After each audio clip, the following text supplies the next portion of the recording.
Po mesecu dni čakanja smo Slovenci ta teden dobili prvi potrjen primer okužbe s koronavirusom. Ja. Tako pač je, ko zadevo naročiš z Kitajske. Dobiš jo, se pa ne čakaš. In glede na zgodbo je bil primer definitivno vreden čakanja. Iz Benetk v Ljubljano se je prvi okuženi pripeljal s prevoznikom GoOpti. Še isti večer je okuženi moški obiskal ljubljansko urgenco. V sredo, torej 4 dni kasneje, je zaradi slabega počutja odšel v ljubljanski zdravstveni dom Vič. Prej ni poklical. Testi so pokazali, da njegova soproga, ki je zaposlena v eni od osnovnih šol, ni okužena. Peljal se je z GoOptijem. Bil na urgenci, šel v zdravstven dom, žena dela na osnovni šoli. Ta primer bi bil lahko rizičen bolj, samo če bi izvedeli, da je gospod čez vikend delal kot varnostnik na gasilski veselici. Novico o prvem potrjenem primeru je preko Twitterja sporočil premier Marjan Šarec in pri tem porušil svoj rekord v številu retweetov, ki ga je do zdaj držala tista slika mačke. Vest o koronavirusu je seveda prestrašila slovensko prebivalstvo in naravnost navdušila slovenske medije, ki so komi čakali, da lahko poročajo o prvem potrjenem primeru. Res, nekateri mediji so si tako močno želeli koronavirusa, da so ga obljubili kot prilogo. Cajtnk pa virus za Euro 10, to je dober deal, ne vecati. Da bo virus slej kot prej prišel tudi v naše kraje, nam je bilo sicer jasno že nekaj dni prej, ko se je pojavil v Gorici, mestu, kjer slovensko-italijanska meja nekaterim poteka sreddnevne sobe. Skupaj s Trstom in Vidmom pa je na zahodni meji v Furlaniji Julijski krajini konec tedna in danes zbolelo že 9 ljudi. Gorica, Videm, Trst, Reka. Koliko je potrjenih primerov koronavirusa v Sloveniji, je torej odvisno, koga vprašaš. Ker če vprašaš Jelinčiča, imamo pri nas že epidemijo.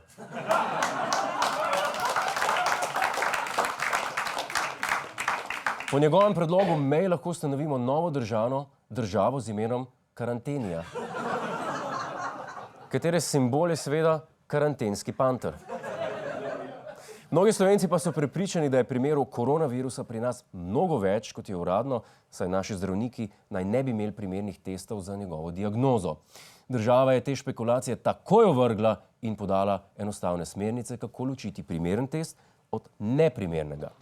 Test na koronavirus je namreč primeren, če vas zdravnik s palčko podrgne po nosni votlini, in neprimeren, če vam v rit vtakne 2 prsta in prosi, da zakašljate. Neprimerno je tudi, če tak test izvaja kar pri sebi doma. Čeprav so tukaj pravila malo bolj ohlapna, saj obstajajo alternativne lokacije testiranj. Hitra testiranja pa že od prejšnjega tedna dalje izvajajo tudi v šotoru pred urgenco šempetrske bolnišnice. V prvem delu šotora se nahaja najprej triažni pregled, ki ga opravi triažna medicinska sestra na ustaljeni način, kot bi si ga opravila sicer. Ja, da bi Slovenci v primeru simptomov res prišli na testiranje, so jim postavili celo šotore, kar je genialna ideja. Ker bolnica Slovence načeloma spominja na bolezen, na umiranje, šotori pa na narodno-zabavni koncert. Celotna Slovenija je zdaj torej usmerjena v preprečevanje širjenja okužbe, še najbolj pa so pri tem dejavni Primorci. Tako polna je ob športnih in drugih dogodkih koprska dvorana Bonifika. Na nedeljski tekmi med koprskimi in zagrebškimi košarkarji pa bodo sedeži samevali. Tekma bo za javnost zaprta. Razlog? Koronavirus. Sedeži na tekmi Primorske bodo torej samevali, prav tako kot sedeži na tekmi Olimpije. Le da tam ni razlog koronavirus, ampak slabe predstave. Poleg manjšega obiska športnih stadionov pa Primorci manjši obisk beležijo tudi v novogoriških igralnicah. Tja veliko stalnih gostov trenutno ne zahaja, saj ne želijo tvegati. Tvegati, kazino, nima veze. So pa ravno igralnice tiste, ki so v želji po zajezitvi virusa uvedle najbolj inovativne ukrepe. Gostje se dobro zavedajo preventivnih ukrepov. Pravijo, da si umivajo roke toliko časa, da 2-krat zapojejo Tanti Agurija te. Po naše vse najboljše za te. Končno mi je nekdo po domače razložil, kako dolgo si moram roke umivati. Samo eno svečko si moram še požgati, da bo pravo doživetje. Vse najboljše za te. Petje in medicina sta očitno dobra kombinacija, glede na to, da nam stroka svetuje vse najboljše pri umivanju rok, pa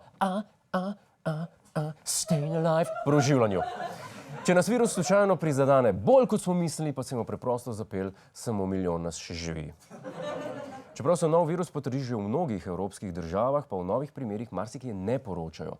Zaenkrat se zdi, da se virus v Evropi širi uspešno le med Italijani in to kljub temu, da so uvedli karanteno, zaprli šole in odpovedali javne prireditve.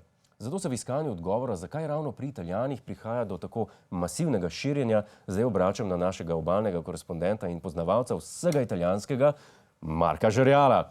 Marko, a nam lahko kot strokovnjak pojasniš, zakaj so Italijani bolj dovzetni za okužbo kot drugi narodi? Čau, Jure. Ja, imam par idej, kaj bi lahko bilo krivo za nadpoprečno razširjenost koronavirusa ravno v Italiji. Recimo, kot vemo, Italijani so precej znani kot strastni ljubimci. Nič nenavadnega ni, če ima poročen moški poleg žene še ljubico ali pa dve, pa tudi poročena žena poleg moža še ljubimca ali pa dva, pa njihovi ljubimci še svoje ljubimce in tako dalje. Pač ni naključje, da se Romeo in Julija dogaja ravno v Italiji. Te ljudje ne morejo nehati lesti v tuje spalnice, pa če bo jih pri tem ubila družina ali pa korona. Poleg tega se ves čas objemajo in poljubljajo in ne samo z bližnjimi, s komorkoli. Ko grejo na kapučinco, ko peljejo otroka v vrtec, otroci med sabo v vrtcu, ko pridejo z vročino v bolnico. Italijanska kultura je idealno gojišče za viruse. Potem je tu še fuzbal in morate razumeti, fuzbal pri nas ni enako kot fuzbal pri njih. To je pri njih ta prava državna religija. Verjemite, da imajo dosti več vernikov v Serie A kot v Vatikanu. Mislim, pri nas se zbere par tisoč ljudi, če je kakšna zaključna tekma med Mariborom in Olimpijo. Pri njih se jih toliko zbere na prijateljski tekmi med dvemi osnovnimi šolami. In ko tvoja ekipa da gol, vržeš karkoli imaš v rokah v zrak, nima veze, kaj je. Zastava, šal, rabljeni robčki, glavno, da je fešta. Najlepša hvala Marku Žerjalu, Italijanom ni pomoči. Če pa se želimo v Sloveniji izogniti novim okužbam, pa moramo vsi skupaj upoštevati nasvet ameriške zdravnice glede pravilne higiene.